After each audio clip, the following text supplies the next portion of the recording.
and it's all paid off in the end because I was in before the war. Before I was down in Louisiana for the Louisiana maneuvers, nearly a year when the Japanese hit Pearl Harbor. Oh, wow. And I was a company clerk, and I just got busted. I just got busted from a corporal down to a private when Pearl Harbor came, and it changed my life. Mm. I was sent overseas to North Ireland to help the British, and I got transferred into headquarters, G3, 5th Corps. I got in on the plans of the invasion, coming from an infantry. My life is unbelievable. If you haven't read my book, I would recommend you read that. I've got 11 teachers that teaching their history. They're using the book as the history. That's incredible. And so the book is, let me make sure The Luckiest Man in the World. The Luckiest Man in the World, and Amazon is the publisher, correct? Yes. Yeah. And yeah. So I am going to read that, and I had an opportunity to kind of at least skim through it. I don't have the book yet, but that is something that I plan to read, and that walks through really your whole story, starting in a homestead in South Dakota, and then you growing up on a family farm. Did you had 7 brothers, and then you had a sister? No, there were 6 boys and 2 girls. Okay, so 7 total siblings. Yeah. 8. Well, I had 7 siblings, but there was 8 of us in the family. Yeah. I was number 7. The lucky number 7. Yes. I love that. You kind of growing up on a homestead. I would love to just start there, because I'm just so curious of life is different now. I think, like within families and the dynamics of families. Back then, everyone had chores that they had to do, and you had to do those chores before you could do other things that you wanted. What were some of the challenges that you had to face as a family together, and how did you guys work through that on the farm? Well, I grew up in the Depression in 1923. I started growing up. I was born in 22, and people took me for a year older because there was only 11 days left in 1922. Yeah. It was 1923. So I started grade school, 1st grade, when I was 4 years old. Wow. And people said, well, how could you do that? Well, the school board said that if I turned 5 before the 1st of the year of the next year, I could start grade school early. So I graduated 8th grade, 12 years old, and started high school at 12 years old. It seems weird, huh? So you started high school at 12, but I know that didn't your brother help you get the opportunity to go to high school? My brother Earl, who was 14 years older than me, when I came home from passing the 8th grade in a country school, no electricity, no running water, and the teacher wrote a little note and put it in my pocket.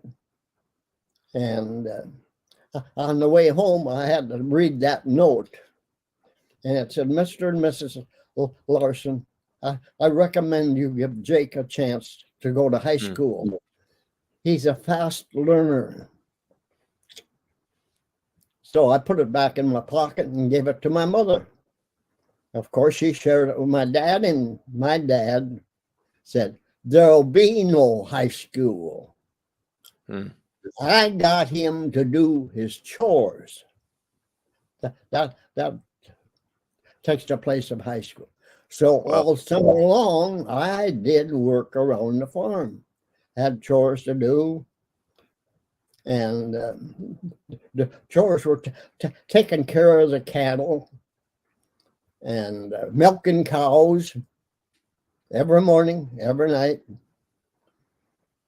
And when school was on, we'd come in from the barn and clean up, eat breakfast, and then go to school. Hmm. It's there was no electricity, no running water. Radio was just being heard of. The government was selling licenses to build Wow. your own station. And after they got the license, they didn't know what to do after they got the station built. They didn't know what to put on there. So a lot of them would read poems, and it was crazy. Then Sears and Roebuck started a station in Chicago, and they put on the Saturday night barn dance. Gene Autry got his start there. He played there every Saturday night for $5 a night. Wow. It's crazy.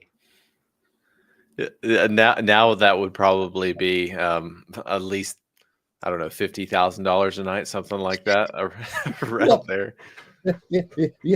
You figure out that. But Yeah. So transitioning, you started your high school when you were 12 years old. You graduated probably around the time that you were 15. And then you had the idea that you wanted to go join the National Guard. Can you I joined the National Guard while I was in high school. Oh, you joined it while you were in high school? Yes, we had the National Guard right there in Owatonna, Minnesota, and they were advertising that they wanted to fill their unit. This is when Hitler took the Sudetenland from Czechoslovakia. 1938? In 1938. Yeah. And he annexed Austria. Wow. So my cousin Chick and I, we would meet on Sundays, and we're walking around Owatonna. I had to work for my room and board. I had to help a lady that ran a boarding house, Mrs. Myers, for 8 room and boarders, and it was my job for my room and board to help her do the dishes and clean up the mess after serving the people. And Wow. it was crazy. We had no money at all. So Chick and I were walking around by the Roxy Theater, and Gene Autry was featured. I said Sunday, it was a Saturday, because Saturday matinee, they featured Gene Autry, America's favorite cowboy, and 10 cents matinee. Wow. We didn't have a penny between us. He says, let's join the National Guard. They're advertising, they want to fill the unit. I said, Chick, we're 15 years old. You have to be 18. He says, right across the park from the theater, there was the armory where the National Guard met. He says, let's go over there and tell them we want to join the National Guard. And when they ask you, how old you are. Look them right in the eye and say, 18, sir. Now, who did they ask first? Did they ask you how old you were, or did they ask Chick? They asked me. Okay. When I came in there was a big captain sitting at his desk. And he looked up and he says, "What can I do for you young men?" Wow, that gives you encouragement. Young men, we're 15. So I said, "Sir, we'd like to go join the National Guard." And I'm looking at him and I'm thinking 18. And he looks up at me and he says, "What year were you born?" Wait a minute. That wasn't the way this is supposed to work out. But I was pretty sharp on my math. So I thought, man, if I have to back up 3 years or add 3 years, I have to back up my birthday. So I took 3 away from 22, and I says, 1919, sir. He just says, "Sign right here." He didn't even check anything. That's crazy. No checking at all. So Chick and I got in right at the, and every Monday night for 2 hours we'd drill, and then we'd go to high school. See, the next day. And pretty soon others were joining the National Guard. When we got in, that unit filled up. And that's a unit. I went down to camp. We were put into federal service February 10th, 1941, before Pearl Harbor. Wow. So I got down there and I had appendicitis. And before they got me into the hospital, it burst. And I had some sick leave at home. And when I came back, I found out I was transferred to headquarters company as a company clerk because I had a year of typing while I was in high school. And that typing class that you took, what wasn't that predominantly for the female students, but you had an opportunity to do it? I was the one boy in a class of 30. Wow. But I could type 50 words a minute by the time I had 1 year in it. And You're better than me right now. Those girls that took typing for a living, and they went 2 years of typing. They took it for just the second year. So now I'm at an impasse here. If you want to hear the rest of this story, it's going to take a time. Well, I would love to hear it all. 18, I know you go to Louisiana. I was stationed in Louisiana for 4 years at Fort Polk. I can't remember what the name of the new base is where they renamed it. What were your thoughts on Louisiana? Well, we weren't welcome. In 1941, the war was going on in Europe, and the United States was strictly against war. So as soldiers, you'd likely be spit upon. And I remember going into Alexandria. We were at Camp Claiborne, 18 miles out of Alexandria, Louisiana. And we went in there on a Sunday, and we were going to the swimming pool.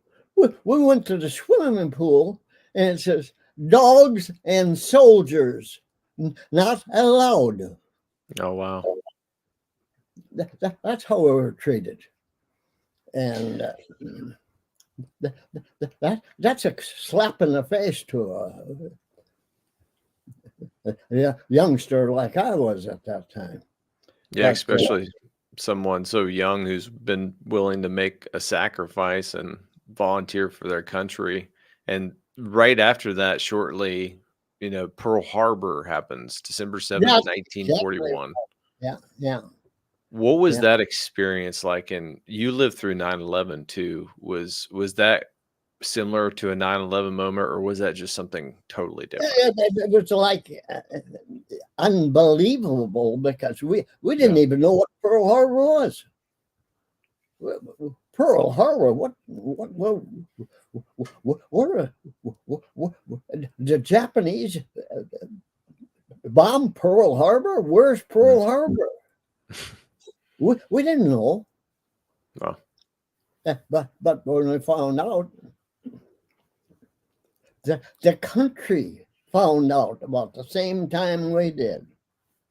And that stirred up the people who voted against the war to volunteer. They actually volunteered their services. That's a major shift, I think, within like the US at that time. Like that It, was a major shift. it was like they cut the head off the rooster, Wow. and it's, it's they wanted to settle that score right away.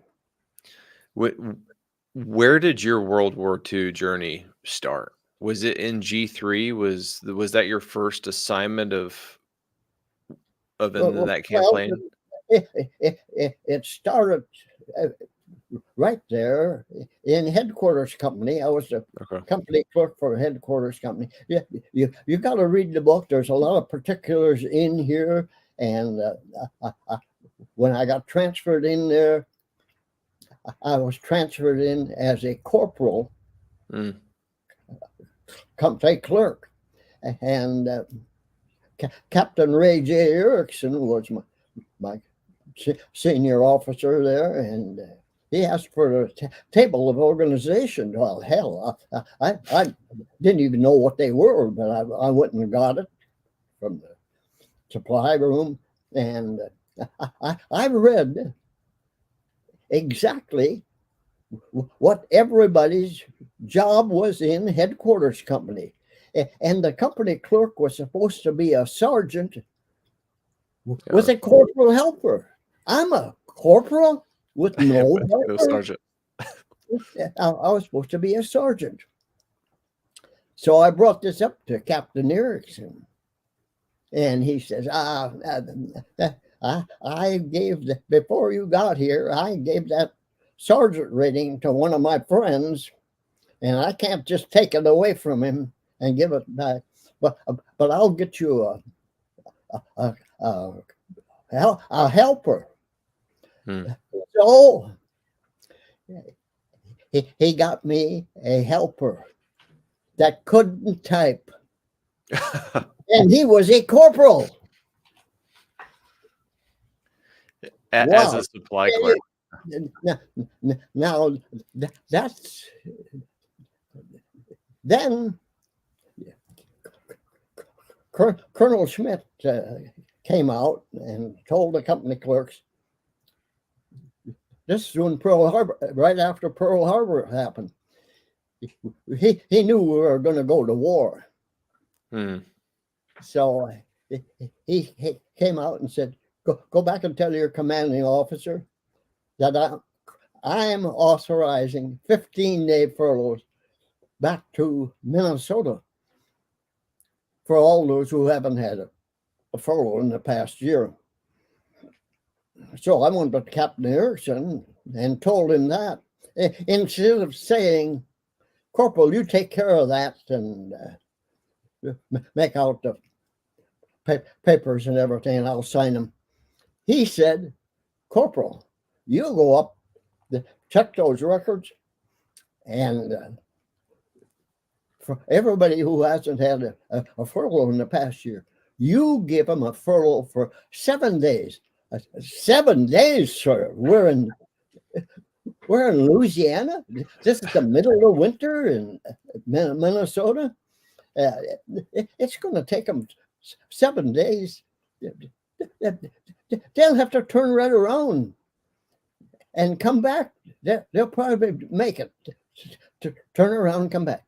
He says, Corporal, I'm the commanding officer of this unit. You do as you're told. Wow. I said, yes, sir. Well, I found about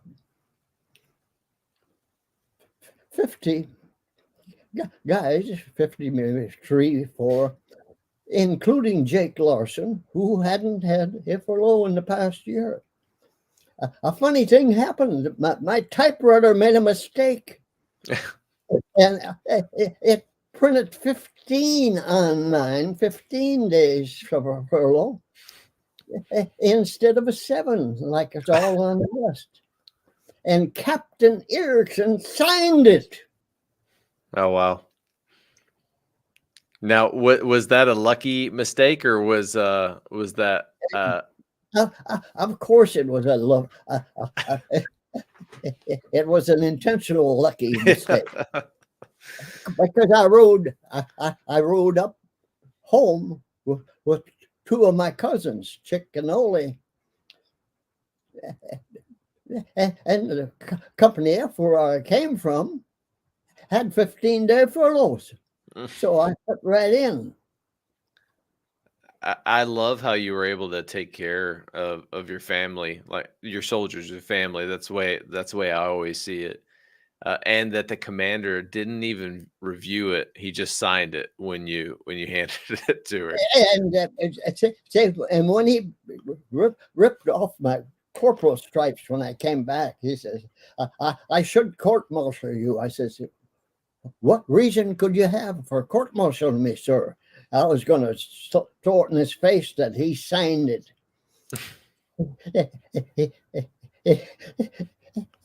And he says, well, he knew he did wrong. Yeah. But by that time, he says, you're going to go to a wire section. You'll be climbing poles and stringing wire from now on. And we got shipped to New Jersey, Fort Dix. Yeah. And the three cousins went to New York, and while we were going by the port there, the French luxury liner Normandy was burning at the docks down there. Wow. And what we saw in New York, I was looking out of the headband of Statue of Liberty. Man, it's a wonderful place. And walking by Times Square, a pigeon came down and shit on my shoulder. I'm born and raised on a farm, and I never had that happen to me. I love it. New York to have that happen to me. I grew up in rural West Virginia, and the first time that ever happened to me was in Boston, Massachusetts, when I went there for work for the Army. The pigeons are wild. They're not afraid of anybody. Our pigeons were afraid of us. When you transitioned to G3 and operations, did you do that because you had those typing skills that you learned in high school? Typing is what made it. Wow. I could beat anybody typing. And I was dedicated. When I was given a job, I never questioned why I was picked.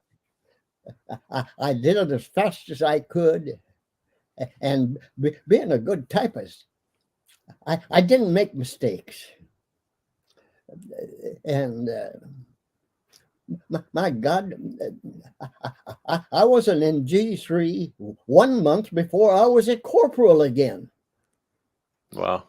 And I was moved over to Colonel Hill, John G. Hill, full bird colonel.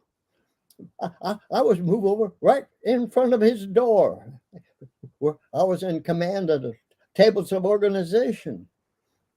An enormous job.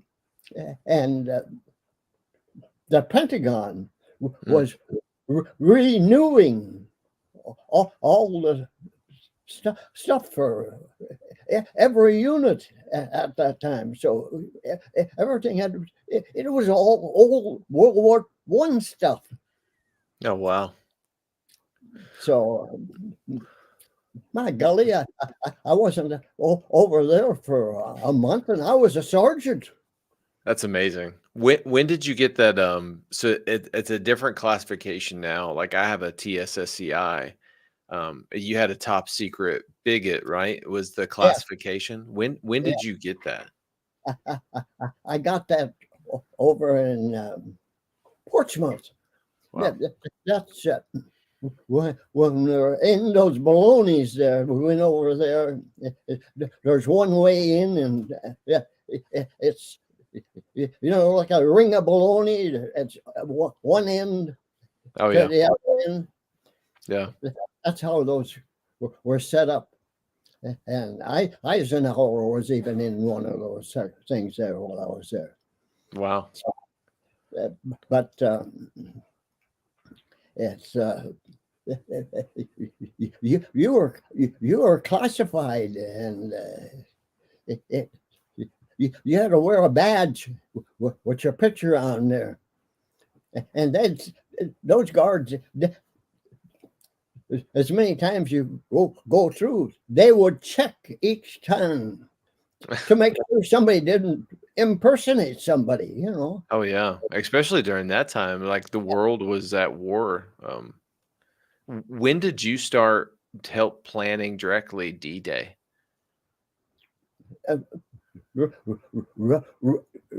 When we typed it up. Oh, wow.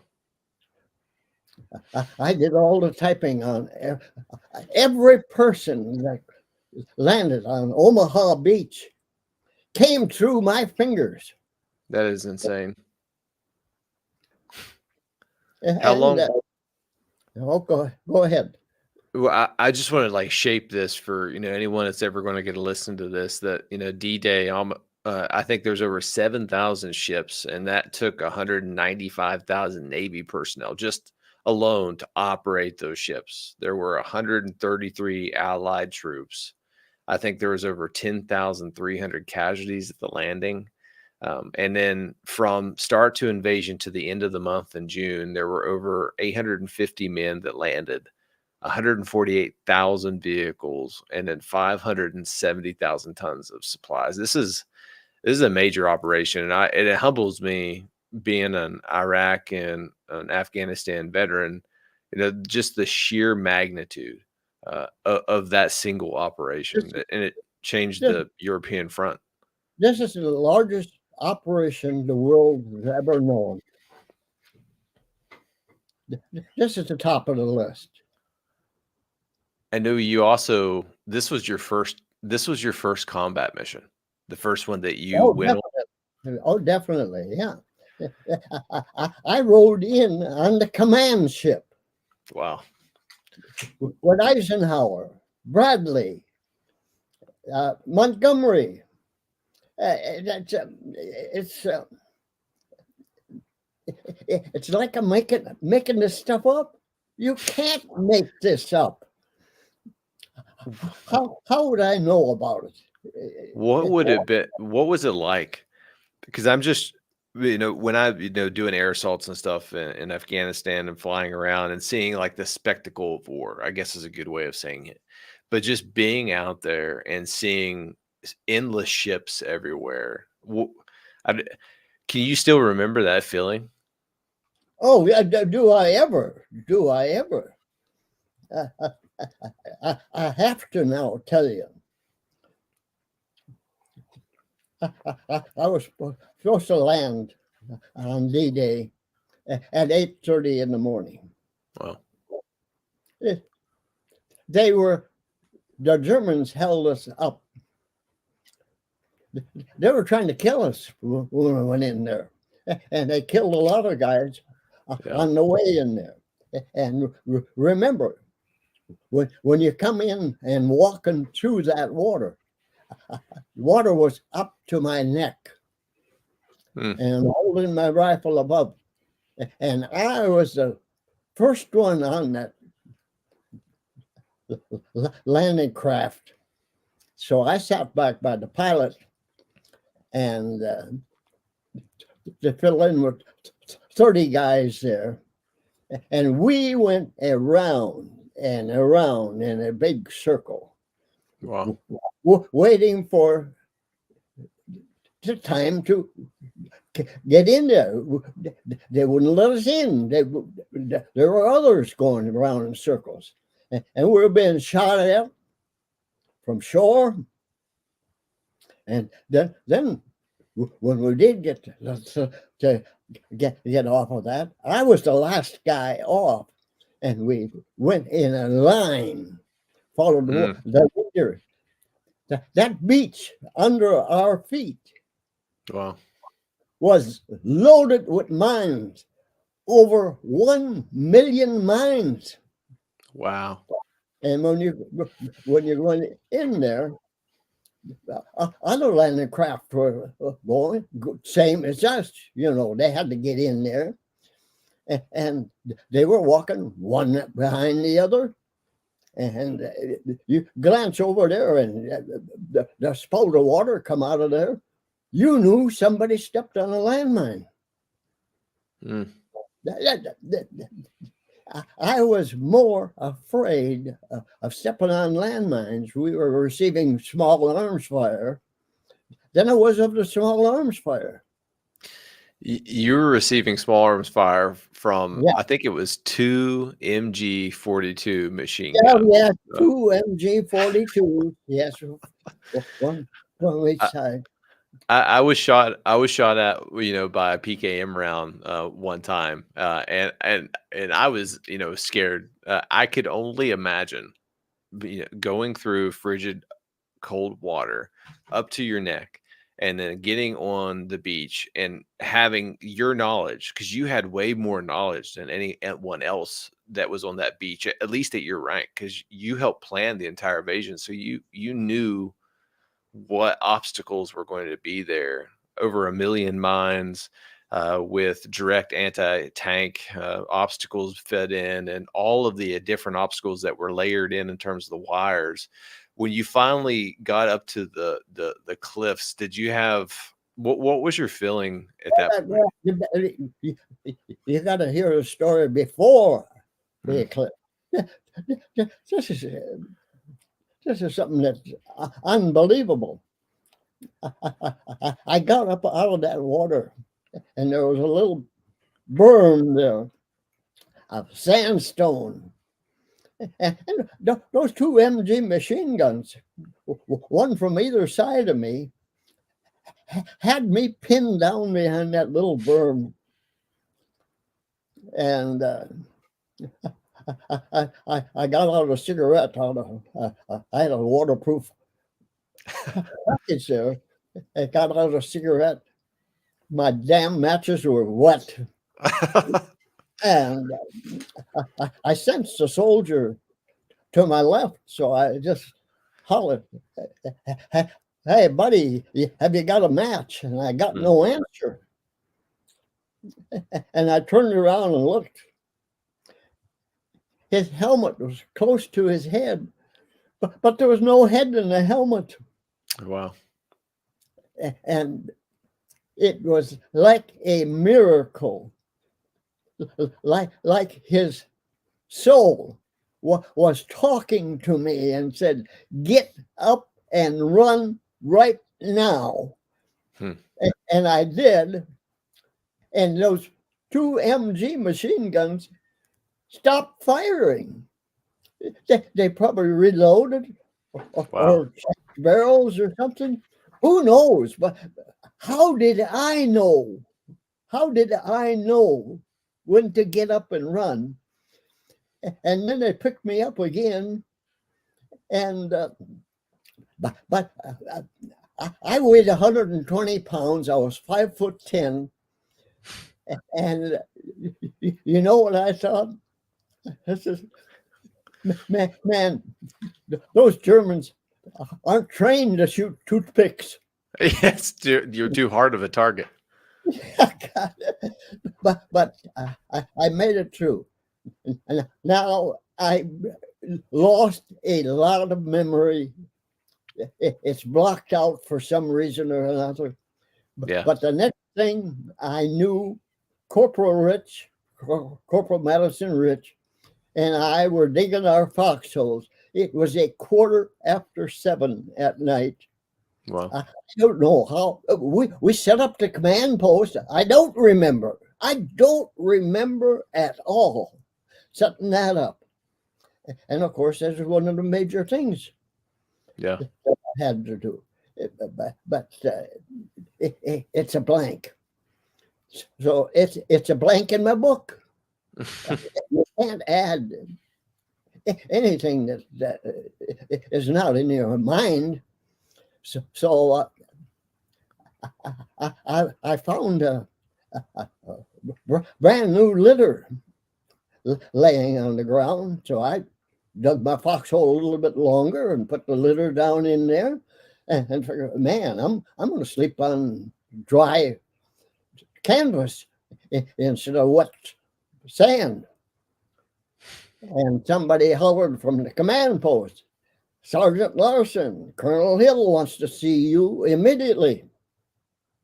So I went down, reported to Colonel Hill, and he says, "Sergeant, First Army just called me. They want me to keep G3 open 24 hours a day. Wow. You're gonna run the night shift." I said, "Starting when?" He said, "Starting right now." Starting right now. Yeah.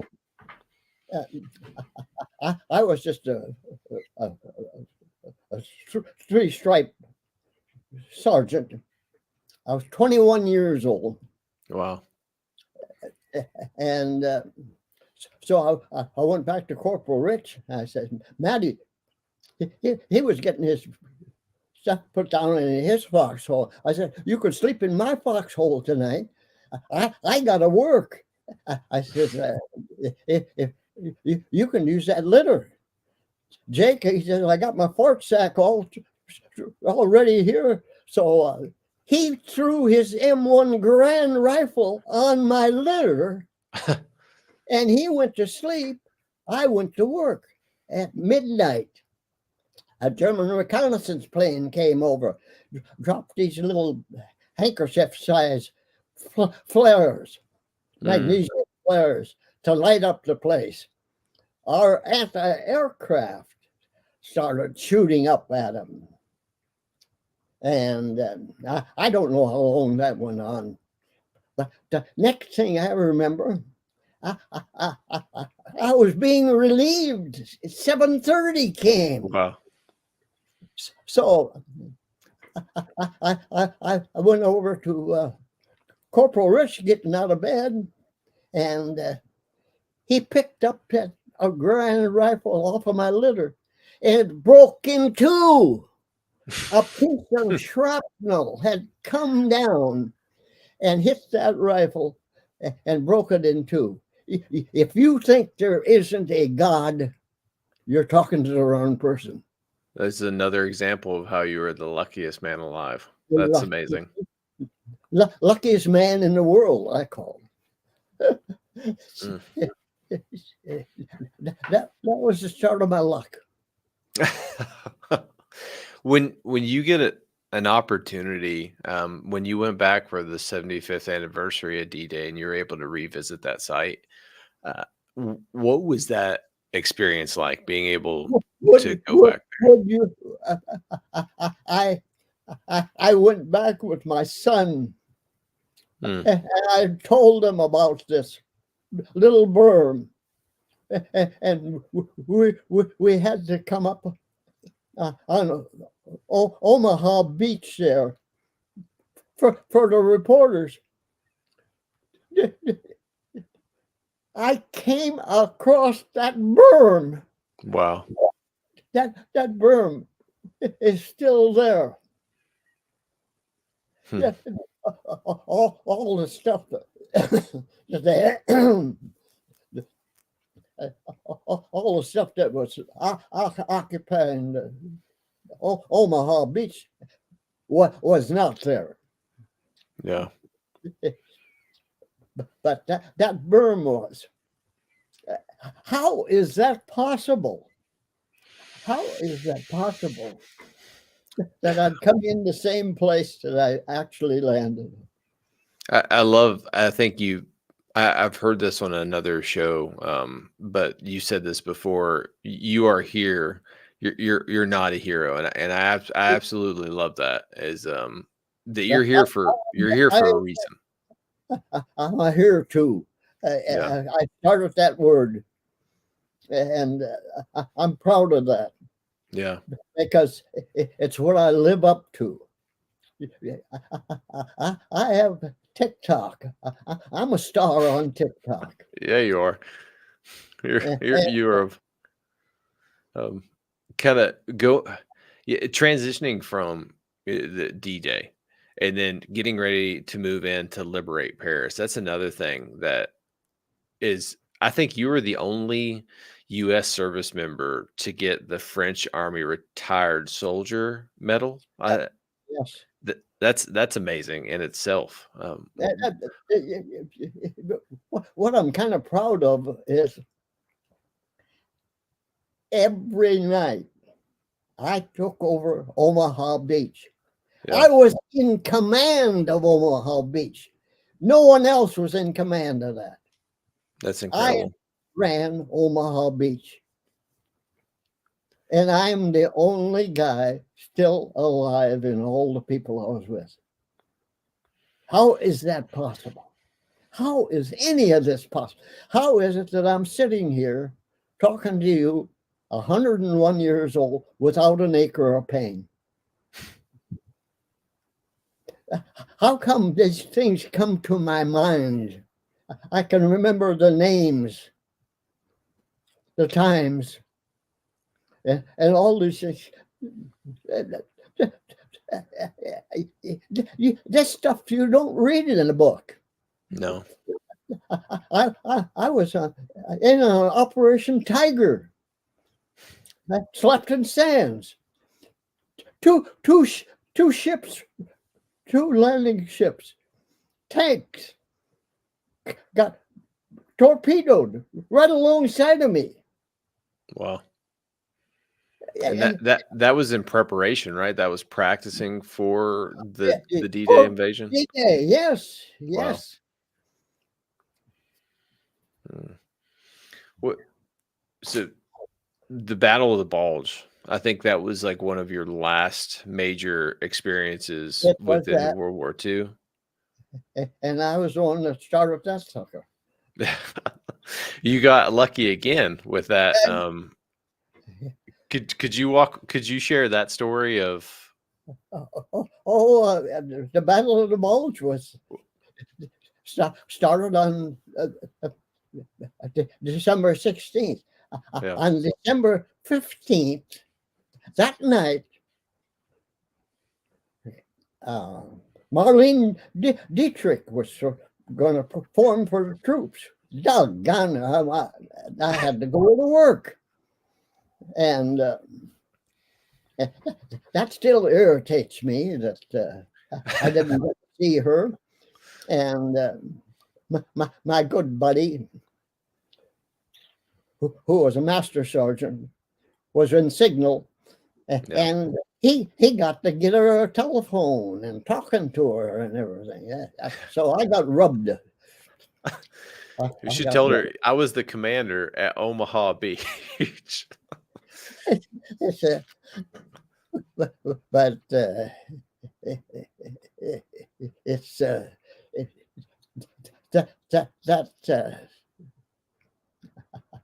at 2 o'clock in the morning, M. MP Corporal drove up in his Jeep and came to a sliding stop in front of G3 that I had operating on a night shift.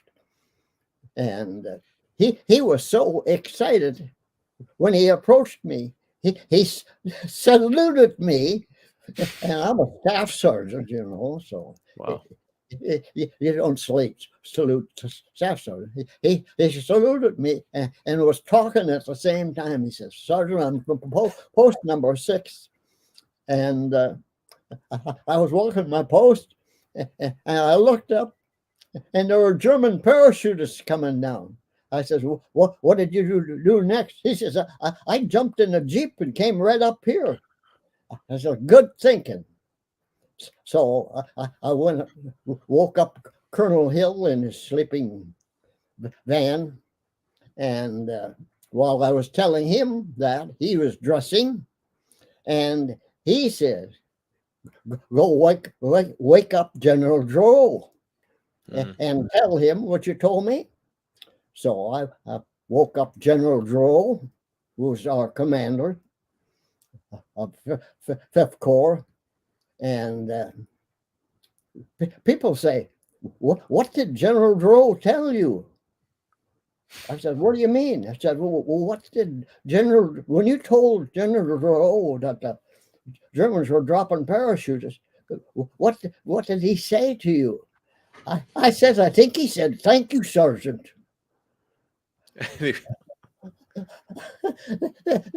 Why would a general be discussing the thing with me, Yeah. So, but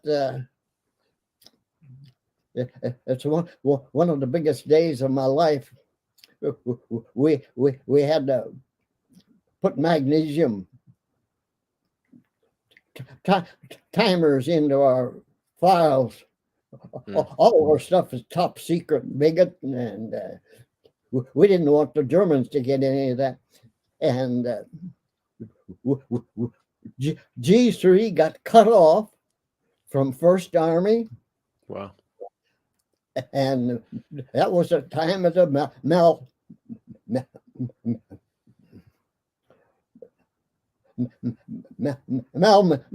Malmedy massacre. Yeah. The tanks that went by these prisoners that had their snowing and they had their hands in their hair, and this colonel from the tank corps ordered his commanders of the tanks as they went by those guys to shoot them with their machine guns. And we heard that put a lot of fire against the Germans. Yeah. It's one of the sad things that happen in war. There's always somebody getting killed. Well, war's it's a chaotic place. Bad things happen even with the best intentions. And unfortunately, the Iraq and Afghanistan, those campaigns, you can read hundreds of books of bad things that happen during those conflicts. But 99% of the people make the right decisions, especially, in those times. And I'm glad that there were men like you during that time that was willing to volunteer at 15, joining the National Guard and the infantryman. So I'm a fellow infantryman. So it's a special place in my heart for that. Well, the infantry, when you get into the infantry, you're going to die an infantryman. Yeah. My typing saved me. Yeah. My ability to type put me all through everything. It's crazy. It really is crazy. But think 6 battles and never got a scratch. Came close, but close only counts in Horseshoes and hand grenades. and hand grenades. Yeah. My grandfather would always tell me that. I think the last major lucky break you got in World War II was the 45-day furlough. Was that Oh, was around yeah. December? Oh my God. Yes. Could you share that story? Oh, gladly. It was December 30th. And Colonel Hill called me in.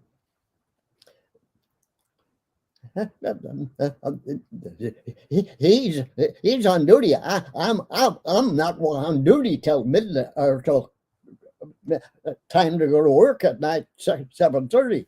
So he called me in and I thought, oh, what the heck is happening now? He says, Sergeant, I got a 45-day furlough for you back to the States. I said, sir, me? Yeah. He says, you're the senior one here. You got 127 points. 100 was made you available. Wow. It was my service time overseas. I spent 3 years over there. And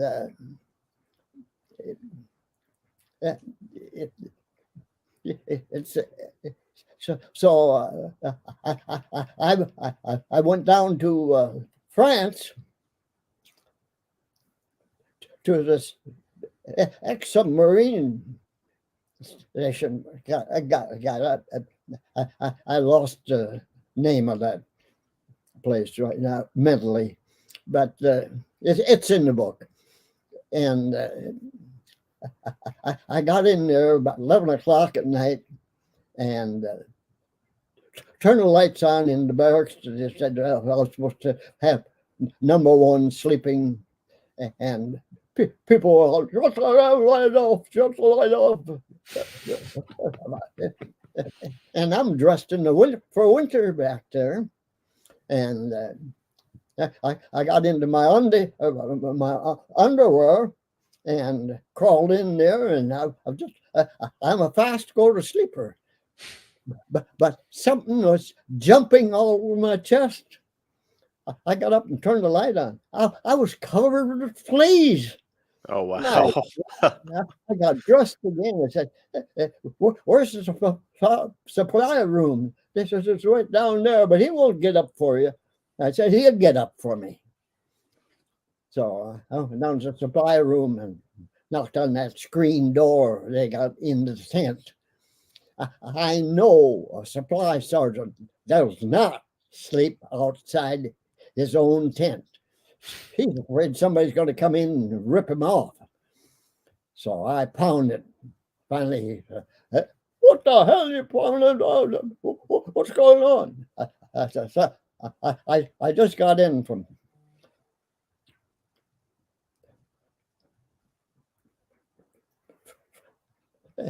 And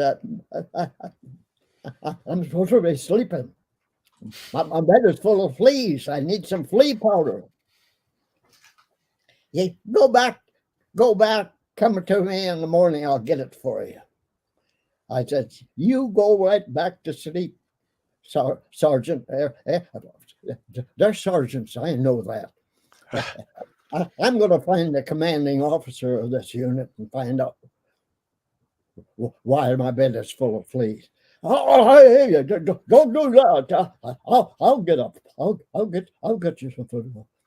So I went back and doused my bed up, and all these other guys were hollering about me having a light on and everything. Hey, can we roll or something? Oh man, I can't understand. Somebody could go to sleep with fleas. Yeah, that's insane. So you make it back. Do you go back to Hope, Minnesota when you get No, back? absolutely. I helped my dad. He only had one boy there. That was Leo.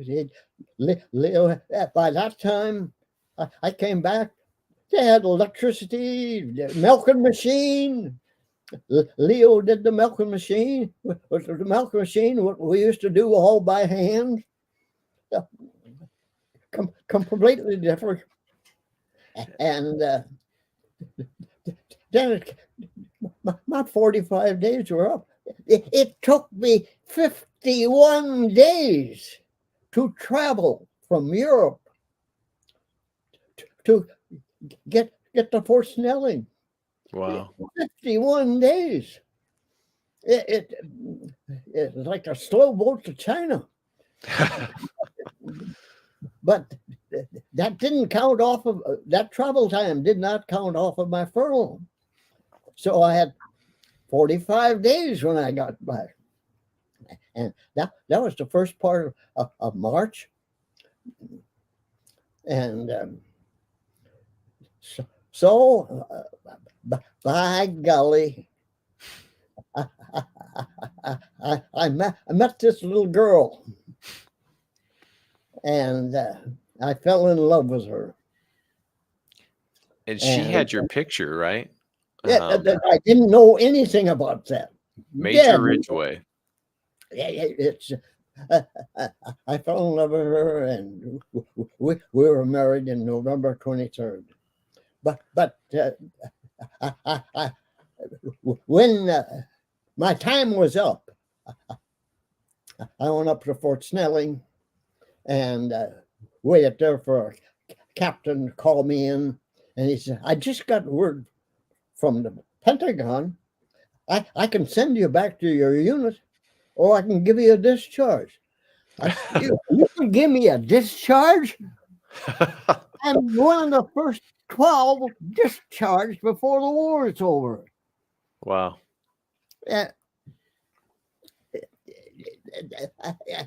My mother was dying from leakage of the heart. Mm. I didn't even call home. I just rode the bus down. I got the neighbor to come in. He had a phone. Yeah. Me out and take me home. I never saw anyone so happy as my mother. That's amazing. And your mother passed away from leakage of the heart, and Yeah. didn't they figure out a way how to cure that? Was it 2 weeks? Dr. Hofnagel from that is crazy. Washington, D.C. had invented this little valve they could put in there. But it's like crying over spilt milk. You can't back up and do things over. That's one of the things I talk about. It's what is done.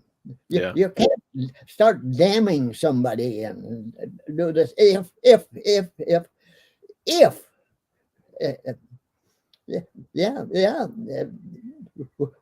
we had if preached to us as kids. If the dog wouldn't have stopped to take a dump, he'd have caught the rabbit, When you got back from World War II and you were transitioning back to like the farm life and having to figure out how to reinvent yourself, you met the love of your life. What was that process like? Coming back from 3 years of like heavy combat. It was like you're in heaven. Yeah. You're back doing work that's essential. Yeah. And I signed up for a 2-year course at Dunwoody Industrial in Minneapolis. And I took electricity I'm a journeyman lineman. I worked hot stuff. It's I also took air conditioning, small appliance repair. It wasn't anything I couldn't fix, and it's from a farm boy. I'm a farm boy. Milk cows by hand, and it was just part of the job, just part of growing up.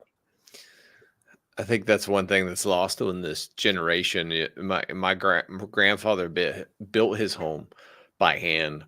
My father built his home by hand, did all the electrical work, did all of it by itself. But nowadays, it's that skilled labor that was so prevalent within your generation is gone. Now everything's virtual or digital, or there's a way to do it to where you don't have to understand how to do that detailed complex work. But I love how you were able to continuously reinvent yourself throughout your entire life, and just freely do it, of how easy you were able to adapt into those types of situations. Before going any further, I want to tell you, I thought I'd be happy running a service station. Yeah. And I ran one for Texaco.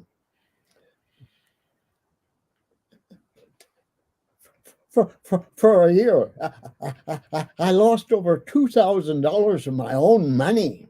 Yeah. And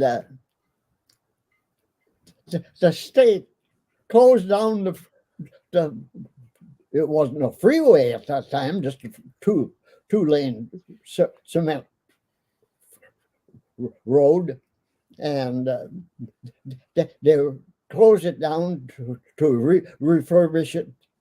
Minnesota, you got to do something in the summer. You can't do it in the winter. There is no work in the winter on roads. So they closed my way to the station, and Texaco told me, you signed a contract with us. You agreed to 30,000 gallons of gasoline every month. We can dump that on you. And I said, well, you could find a place to dump this station too, because I'm going to quit you. And I went to work for a municipal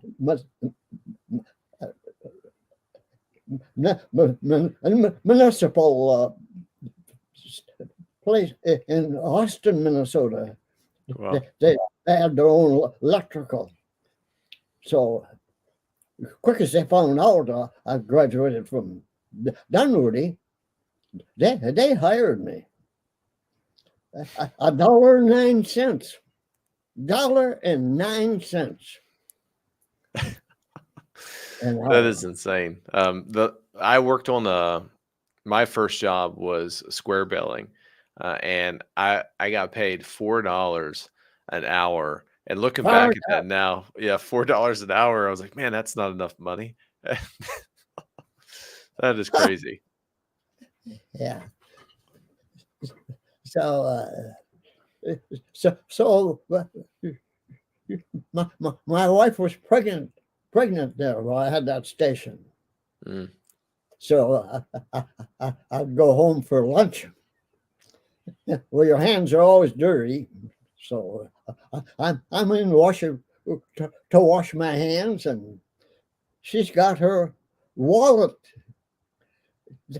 all stripped out, and all the stuff she had in the wallet was laying up on a shelf there. And I looked down, and there's that picture of me in a Jeep. And by God, that was in the newspaper. So I go to her, where did you get this picture? Oh, when I was in a sophomore in high school, that came out in the Daily People's Press, and I just cut it out and put it in my wallet. You cut out my picture and put in your wallet? That's kind of strange. She says, that's what my girlfriend said too. She says, who is that guy? She says, that's the guy I'm going to marry. Wow. So help me God. That is incredible. And we're here situated today because we're in a house that my wife said, this is my dream house. I went through two 30-year mortgages. That is incredible. How long were you married to your wife? Well, 45 years, and then she died. I know she ended up passing away with, I think it was stomach cancer. Yes. Let me ask you a question. I've been married now, for 12 years. How did you maintain such a happy marriage over such a long period of time? When I see all my friends like always getting in issues with their relationships, but it was so common back then of having these long, beautiful, healthy marriages. Well, it didn't. It wasn't too healthy for a while. People get used to living alone. Yeah. And you got to sacrifice. If you love somebody, you have to. I let her run the house. No objections to anything. All I did was furnish the money to do it. And I always had part-time work because my abilities were so varied that I was a TV repairman. And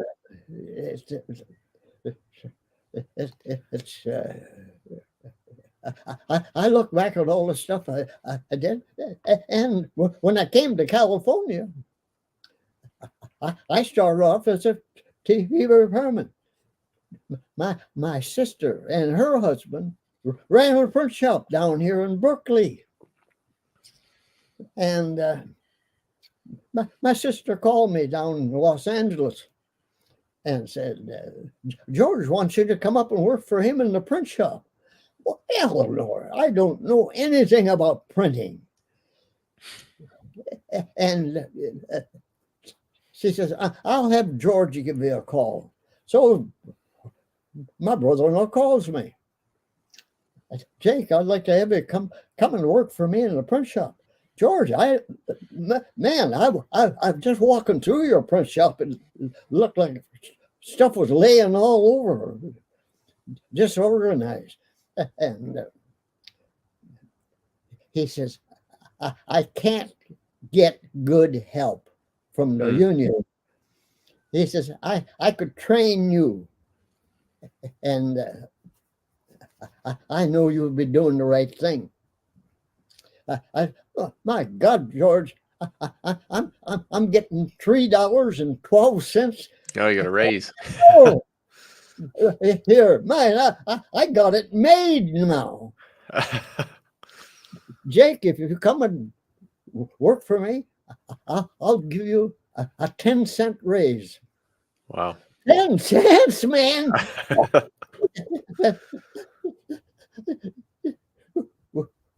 When money speaks like that there, I went to work in the print shop.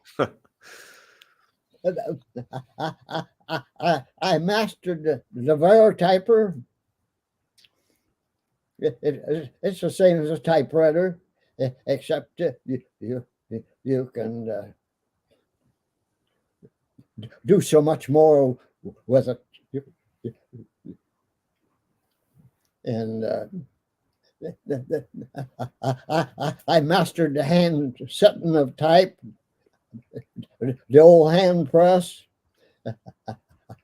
I mastered the camera, the stripping, and then started running the letter, the printing presses, and in six weeks time, my brother-in-law and sister went back to Minnesota to visit my dad and left me in charge in 6 weeks.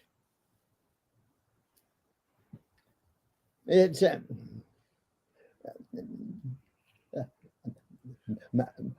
my mind is part mechanical.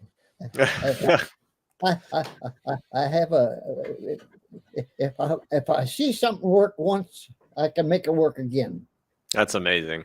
And you ended up working till 1955, and you retired at the age of 73. And then how did you stay busy after you retired? I got this little girl here. She's my granddaughter. She's sitting right here listening to this here. Well, I turned 73 December 20th.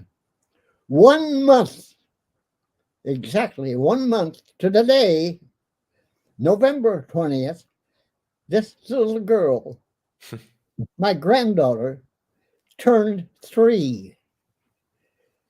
I got to be in charge of my granddaughter. One of the luckiest. See, I'm the luckiest man in the world. I got to raise her, and she's changed me. She put me on TikTok. She graduated. I took her to. She wouldn't even get a driver's license. She had to have Papa Jake bring her to high school, and then the quickest she got out of high school, she got a driver's license. But she's the blessing of my life. She put me on TikTok. Yeah. She said, when COVID came, she came off from no more dancing. So cruise ship stopped, and she came home. And about a week later, she said, "Papa, I put you on my TikTok." What the hell is TikTok? Oh, you just tell stories on there. She says, "I put on one of yours." I said, Where'd you get that? Well, when you told me, I just had my phone on. I just put it on there. So a week later, she came, "Papa, I'm going to take you off my TikTok and put you on your own." "What are you doing?" I said, "You're opening a can of worms here." She says, "Well, I'm kind of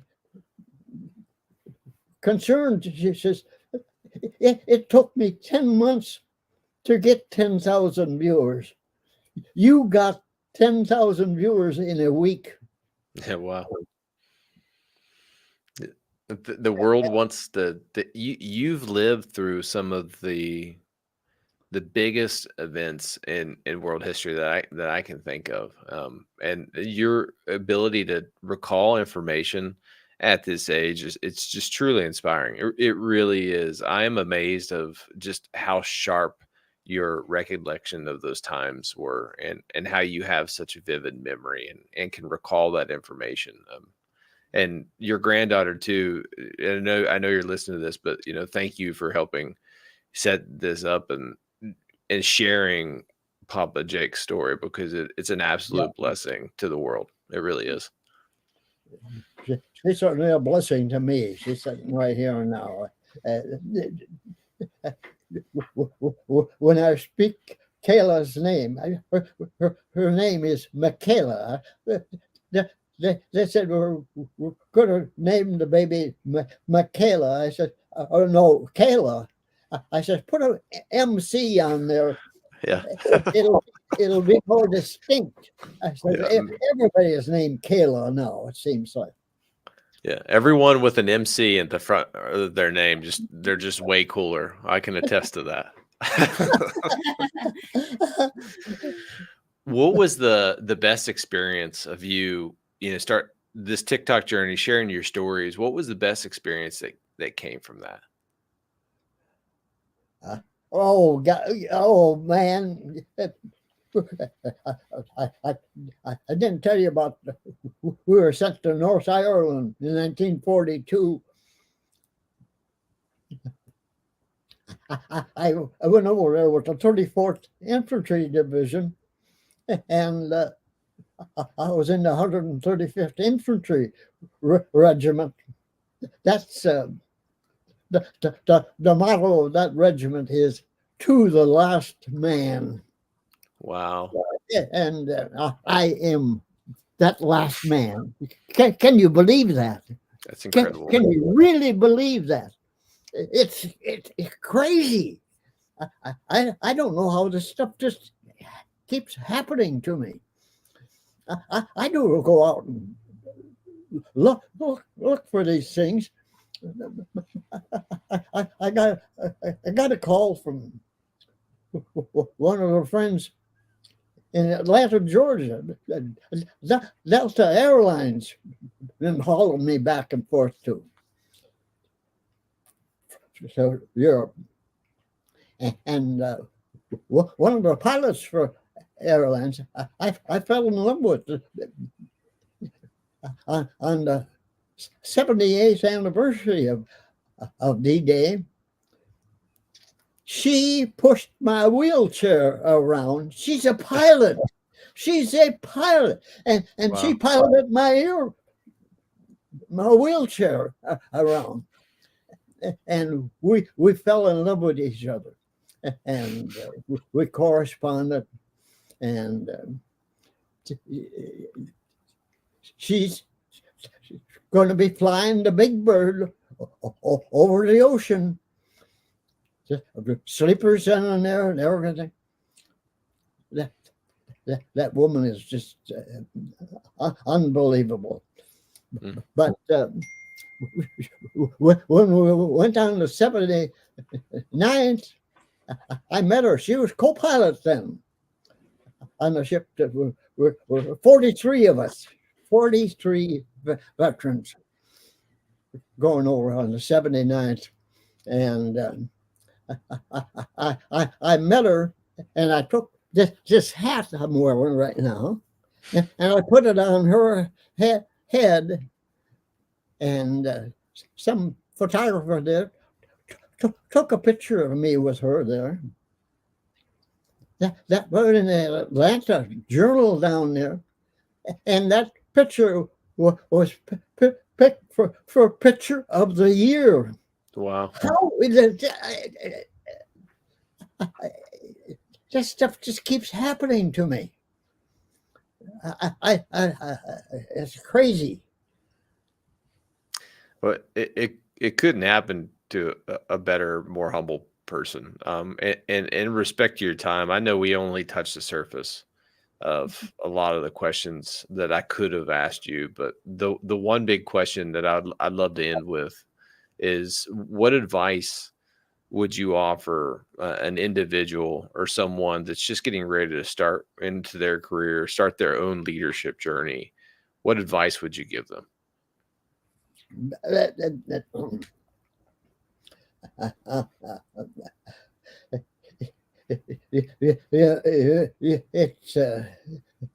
That's kind of a difficult one, but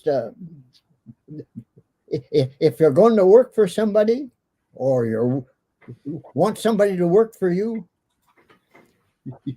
you got to realize everybody isn't born with the knowledge that you think they have. Mm. Be lenient. I never had any problem with anybody working for me while I was in the service. If they didn't know how to do something, I taught them how to do it, how to do it the right way.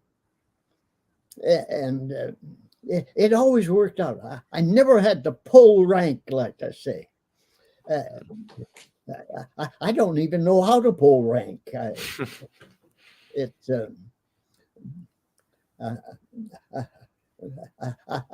I don't value myself any more than the next person, and I am when I say I'm the luckiest man in the world. I got that way by doing my job the way the colonel wanted it done. That's why he picked me. Yeah, of 30 people there, he picked me, and I was one of the latecomers. That tells you something there. When you satisfy somebody like he became a general after I left. Wow. Yeah, so it's all those plans he made there. I was right by his side. It's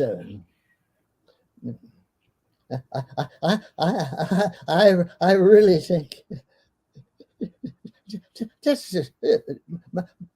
I don't know where I'm bragging about what I can do and what I can't do, and people call me a hero. I started to hear two stuff. I just that here I took that O off and put a T O. People say, "Oh, what in the world is a here to?" Well, that opened up the gates for me. I'm here to tell you, I'm not the hero. Those guys that paved the way for me and gave their life, they're the heroes. They're the heroes, and I preach that.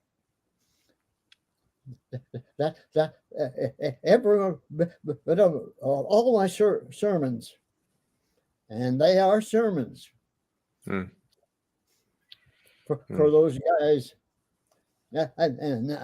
I believe there is an afterlife. Yeah. It's so many things happen to me that are not ever say it's just coincidence. You can't have that many coincidences. No, that's statistically impossible. I never had a childhood ailment, and my two-year younger brother had everything. Well, for brothers, how come I never had any of that stuff? There's something weird. Well, I generally believe that everyone is made from God with a purpose. We're all designed for the purpose, and we all have a direction. And your purpose, you're living it. I think you're sharing your stories, and you're glorifying the men that you served with during World War II, and you're just carrying their memories to the current generation that we're in right now. And I genuinely mean this, that it was the hallmark of my day and the whole year. Nothing's going to beat this for me for 2024, getting an opportunity to talk with you. No, I'm serious. To get an opportunity to talk with you has been a humbling experience. And the last thing I want to ask is if someone would want to reach out and find you or add value to you in any way, how could they do that? Just continue what you're doing. Tune in and listen to me on TikTok. I have everything that I need in life. I'm loved. I love. When I say I'm the luckiest man in the world, when you got a family like I got, how could you not love them?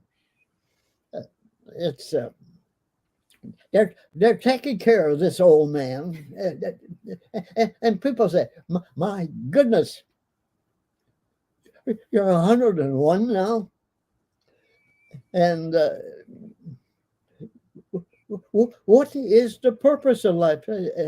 Are you enjoying this? You're living into an age everybody wants to reach that age.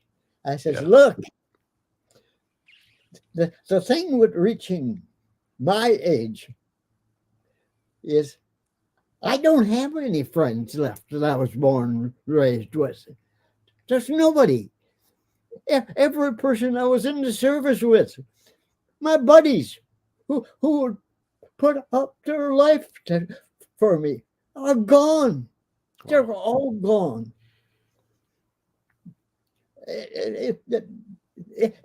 Everybody is trying to reach up here. It's been a job for me to get here.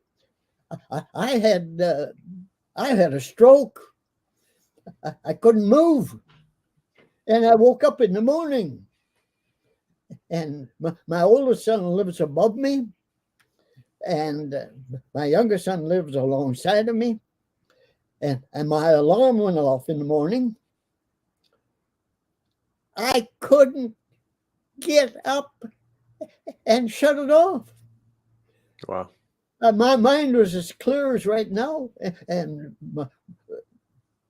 I thought, what's going to happen? I couldn't reach over for the phone. I couldn't move. And my oldest son came down. The radio was going on. When I get up, I shut it off. He says, Dad, you got a problem? Yeah, Kurt. I can't move. And my brother tells me, you better get me to the bathroom. And he says, okay, I'll get Carl. And so they came and started to get me to the bathroom, and I passed out. Mm. I must have got up and fell when I had that stroke. My tailbone was broke, and that was the reason for me to pass out. But I recovered from that. I have a little atrophy in my left hand, and I dragged my left foot a little bit. But I think I did increase my mental ability. Because I got one hell of a memory. It's and then about a year after that, I had been to Minnesota for 7 weeks, and they even made a trip up to Wisconsin, Eau Claire, Wisconsin, for the last reunion of the Fifth Corps. And by golly, I got home from that after 7 weeks there, and I was going through the mail at 8 o'clock at night, and Kurt came down from upstairs and looked in my refrigerator. I did nothing in there because I told him to use everything. I would get new. And he started to go upstairs. I said, Kurt, wait a minute. He said, you got a problem? I said, yeah, I'm getting dizzy. And he says, I'll be right down. So he went upstairs and got his keys, took me down to Kaiser in Walnut Creek. By the time I got there, I was feeling pretty good again. And I said to the doctor, I think I could go home. No, he says, you're not going home. I'm going to get to the bottom of this. He says, there's something wrong. So it got to be 10:30, and they put me to bed and wired me. The next morning, I woke up in Concord Hospital with 6 stents in me. Wow. And Doctor came and says, "How you feeling?" I says, "Carl, I feel like a new man." He says, "Well," he says, "Kaiser wants us to ship you over to San Francisco. You got to have 5 more stents." I got 11 stents in me.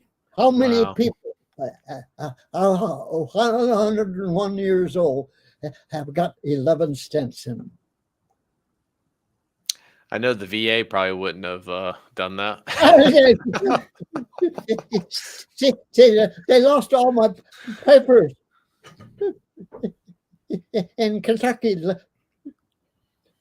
They all burned up. The L's and the M's burned up. So I never got to use my VA stuff. I had to buy my own.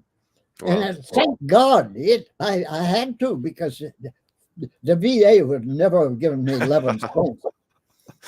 I 100% agree with that. As bad as that is to joke about, I fully agree with it. Sir, so out of respect of your time, I just want to say thank you again for being a guest on this. You made this a pleasure, and the last time I talked to an interrogator, his name was Jocko. Jocko Willis, and yeah, he had me. He flew me down to San Diego. San Diego, right? Yeah, I think What? that's where Jocko's out of, San Diego. Yeah. They flew to San Diego, and he was amazed. He went through the book, little snippets of book, and what a man he is. Yeah, he's retired Navy SEAL. I have the honor and privilege now, my current job, working in SOCOM or Special Operations Commands, and getting to see a lot of, SEALs and other operators, and they're all incredible, incredible individuals. They are incredible, far beyond anything compared to me. I'm just that little infantry boy. Well, I think I took all your gains. When I joined the infantry, I was like 240 pounds. And then slowly over time, the infantry has whittled me down. You're just twice my size. My God, I can't believe it. Holy. Yeah, I was double your size, 6'2", 240 pounds when I commissioned as a second lieutenant in the Army. Yeah. Now I weigh 180 after 3 knee surgeries and a couple back injuries. I had to whittle all my muscle away. You got to read my book and read about Carlos Boki, my buddy in high school. Yeah. Who joined the National Guard because I was in it. And we went down to Camp Claiborne, and I got to be company clerk, and so we'd meet on Sundays. And he says, "Jake, let's join the Air Corps. They're trying to get pilots to come to the Air Corps. They started the Air Corps down in Florida." And I said, "Well, what's the benefit of that?" I said, "Well, I got a good job now, man. Company clerk. I don't have to get out in the field, belly up and belly down." He says, "Well, you become an officer when you graduate there." I says, "What's the benefit of that?" "Well, it's the money. The money speaks." So we went down and signed up for Air Corps. We got to pass a physical for that. I passed everything except my eyes. You're colorblind? I was born colorblind. Wow. So Carlos went to Florida.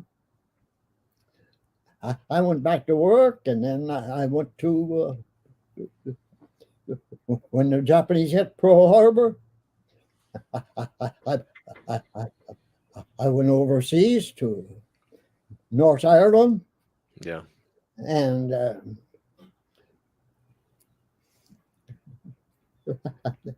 I went back to North Ireland.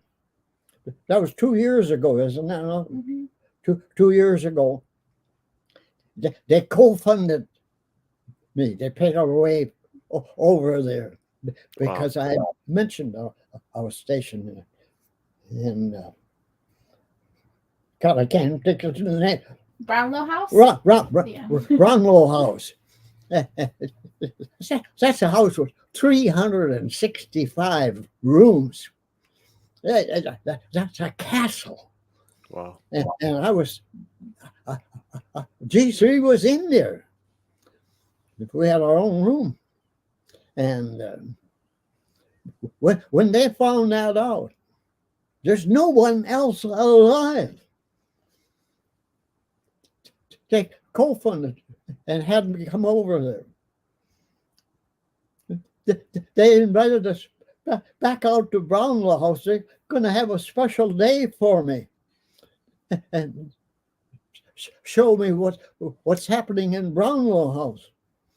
So we drives there, and we come up there. There's the American flag is flying up on top.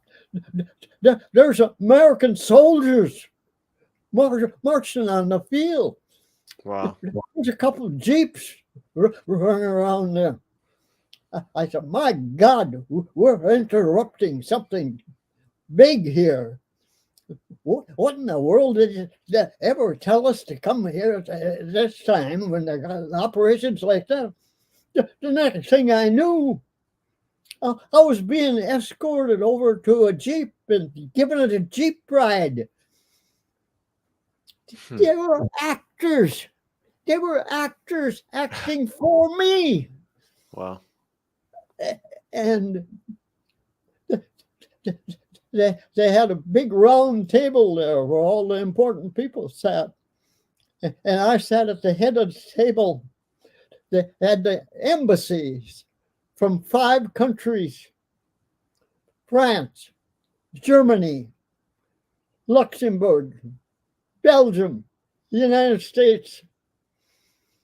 And they were trying to get up and read all these accolades, and I thought it was a farce. I thought this was made up. There's nobody could be that important that they'd read all these accolades to. And then the United States ambassador got up and he started off with the accolades, and then his last sentence was, this day, March 18th, will forever be called Jake Larson Day. Wow. I got a day name for me. How many people you know get a day name for them? A country boy with a day name for him. With an incredible life, an absolutely incredible story. It's weird. It's weird. It's just weird.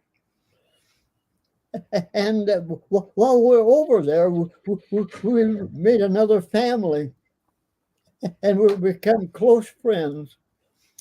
And I got introduced to the family. Got 3 boys and 3 girls, and that woman was reading my book when we came. She was reading my book over in Ireland. And that one of the boys got a hold of that book after we left. And he wrote a song about my book. That book you can get on YouTube. That song, you can get it on YouTube. Yeah, it's crazy, that the stuff that happens to me. I don't mean for this to happen. It just happens.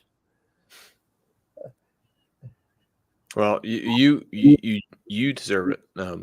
Everything that you've done in service to this nation, and continue to do, you continue to bring light to all the service members that you served with and honor their memory, and everything that you have done in the past is genuinely amazing. And everything that comes your way, again, I believe everyone's created for a purpose from God, and I believe you're filling that purpose out right now, sharing the stories, continuing to share those stories, and it's been a humbling experience just being able to hear those.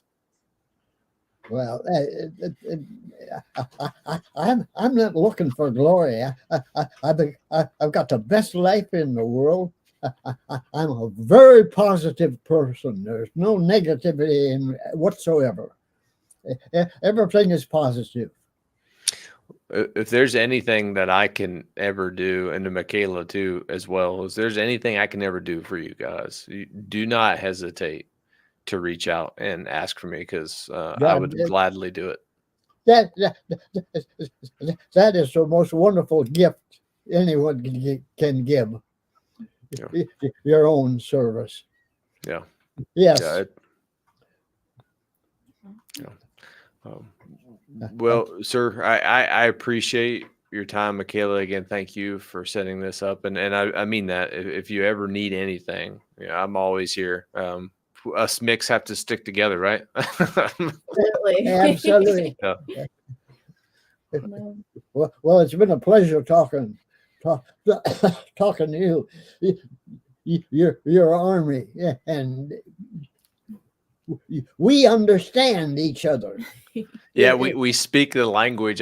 Nowadays I joke that I can talk acronyms to someone in the military and they can just understand it, but everyone else is like, what language are you speaking?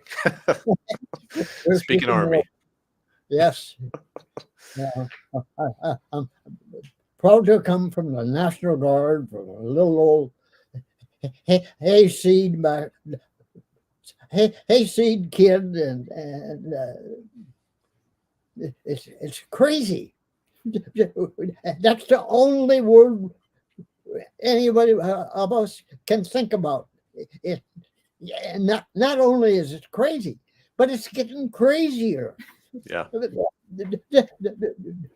You would not believe what NBC is doing right now. They're getting ready for the Summer Olympics in France. Wow. They found out that I befriended some of these little kids over there, a couple girls and their brother. And they saw when I went over there, these kids tackling me all around my wheelchair, hugging me and kissing me, and they learned to say one thing in English: "I love you, Papa Jake." Oh wow! God, I got happy tears talking about it. NBC picked up on that.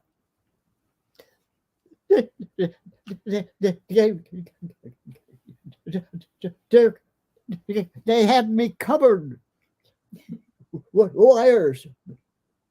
Our last trip, the 79th to D-Day, and they came over and photographed me every which way you can think of. And they photographed those children, and they came back September 12th here right to my home and photographed all day, well, part of the day here and then part over to Michaela's sister's home. And all that stuff is being put together to fit in between events. Wow. That are happening on their big day. So you'll be seeing me and those kids. That's amazing. And I hope my kids are listening to this right now. I have a 6 and a 10-year-old, and they were really excited to hear your stories. That's amazing.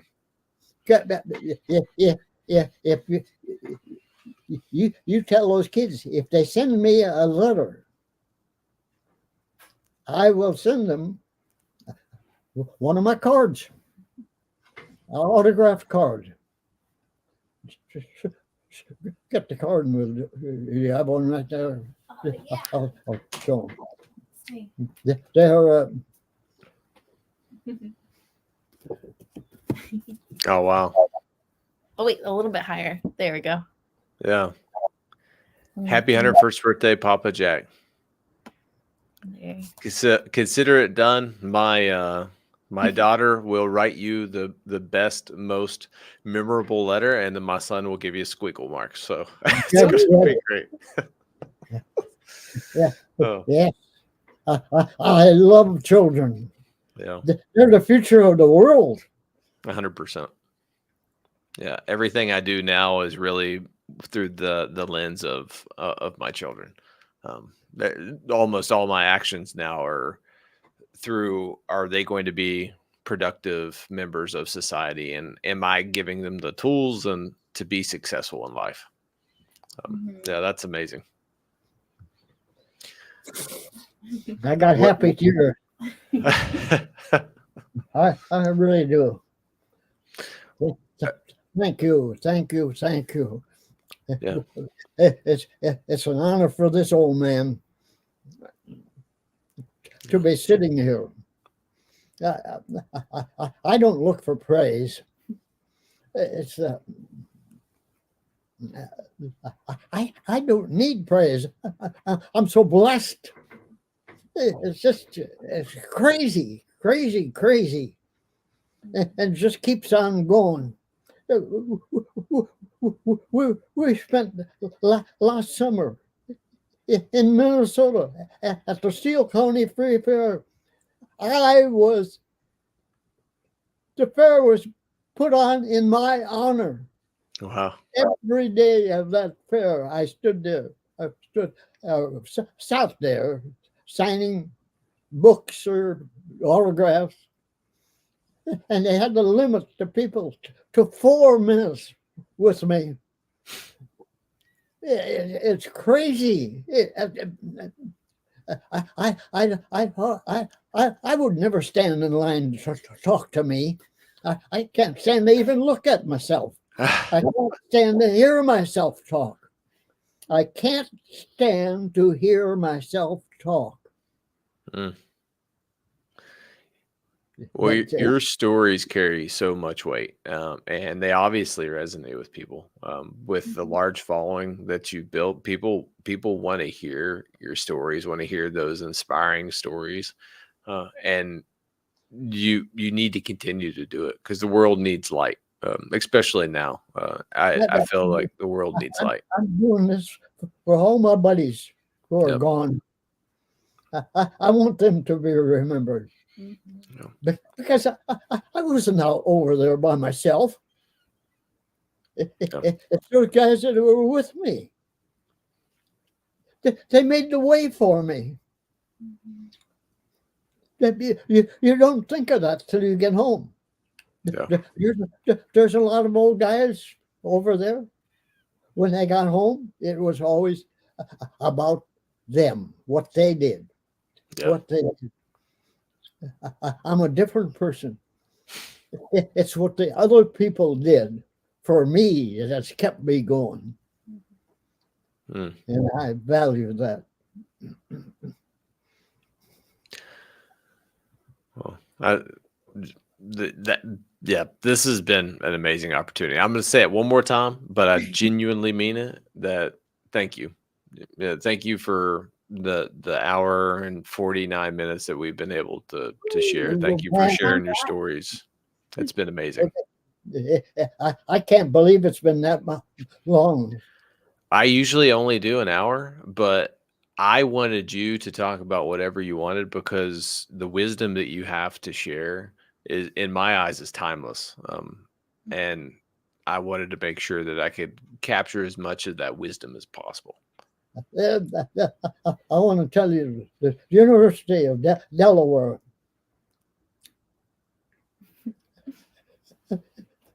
has got a history professor there. He called me. He made arrangements to come back here to my home. He interviewed me for 4 hours. Wow. 4 hours. He's using that interview to train his future history professors at the Delaware University. And that interview is now in Eisenhower Library in Kansas. Wow. I've got 2 entries in the Library of Congress, 2 Veterans Days in a row. I've been back in Washington being interviewed for go to the Library of Congress. I don't do this to get into a library. It just happens. It just happens to me. I don't understand it. If you ever find yourself back in Washington, D.C., anyone in your family, you always have a place to stay. That's where I'm stationed right now. Wow. Wow. You'll have to reach out when next time you visit. Yes. Yeah. We'll have to reach out to you. Have you got an opportunity to go back to the brand new Army Museum that they just built? And it's No. it is a phenomenal museum. It's a world-class museum. No. I think you would love that.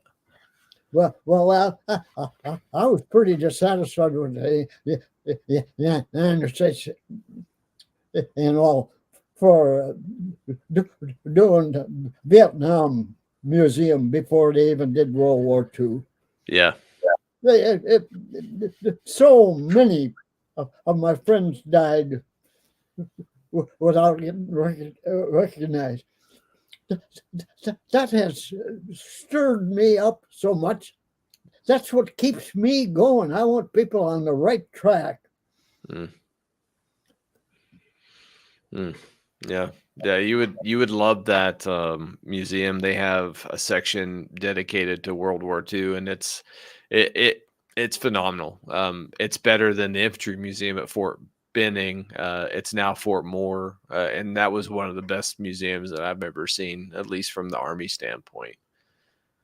I've been to one down in New Orleans. Yeah, the World War II Museum in New Orleans. Yeah. Is this one of the shirts? Not that one, no. Oh. But you have one that says it on there. Yeah. My problem is when I go into an Army museum, I became surrounded. People can't get enough of me. I will be your bodyguard, and I'll get some other scary individuals that I know. But that being said, sir, I don't want to take any more time than you have to give. If I had to charge for my time, I wouldn't afford it. I give you. I wouldn't end up with a cent. My time is worthless. It's getting the message out. Mm-hmm. Yeah. That's what we do. Try to get the message out. Well, you captured that message beautifully, and I think the payment for this is I'm gonna make sure that my kids send you the best card possible. God golly, I will look forward to that. Yes. It truly has been wonderful talking to you. You're right up there. What job? Well, that's humbling because I look up to him, and yeah, That's humbling. I this has been one of my favorite podcasts. I've done 96 now. I've never Wow. done one over an hour. This one's going on to be almost 2 hours, and I still am just lost in your story and just humbled by your service. It's absolutely incredible, and what you continue to do to share the memories of those who have fought and bringing them along your journey and touching so many lives today. It's incredible. I always call people a servant leader, a purposeful, accountable leader, or a pal, and you are the embodiment of that, of a purposeful and accountable leader. And thank you for everything that you do, you continue to do. You bring light into this world, and it's amazing. There, when all these birthday cards I got here, Yeah. my golly, it's going to take a while to get through them. But every one of them, we answer every one of them, because Wow. everybody that writes in is important to me. We need people to keep it interested in giving thanks to those people above who never got thanked. Yeah. There, the museum came in long after, but a lot of these people were dead. Yeah, that's incredible. I being an Afghanistan and Iraq war veteran, like there was museums in combat operations that I've been in that I can go visit right now, but I could not imagine being in such a major conflict that shaped the world as we know it right now, and not having a museum to kind of go back to. And one of my first deployment to Afghanistan, we lost several soldiers during that one, and we didn't have a memorial. It took them 5 years to do, but to us, like that was almost unacceptable. Like it took you 5 years to build that memorial. It should have been done, within a year. I could only imagine what the veterans of World War II felt when it took them that long to build. Well, so many people, and we didn't have the VA to back up on. Yeah. I didn't have it at all, because my service records were all burned up, and it was pathetic. I had to buy my own insurance. It's probably why I'm alive though today. The VA. Yeah. Yeah. But they did give me hearing aids, man. Yeah, I didn't have to pay for these babies. That's awesome. I love it. I love it. Well, so I think Kayla here is shutting down. So Ready for dinner time? Yes. yeah, and I got to get ready to go play dad and put my son to bed. And again, it's been an absolute honor. Thank you, Michaela, for setting this up, and then Papa Jake, thank you for just being you. Anytime. All right. Take Bye. care. Babe, Bye. have a Thank good you. one. You too. Bye. Bye.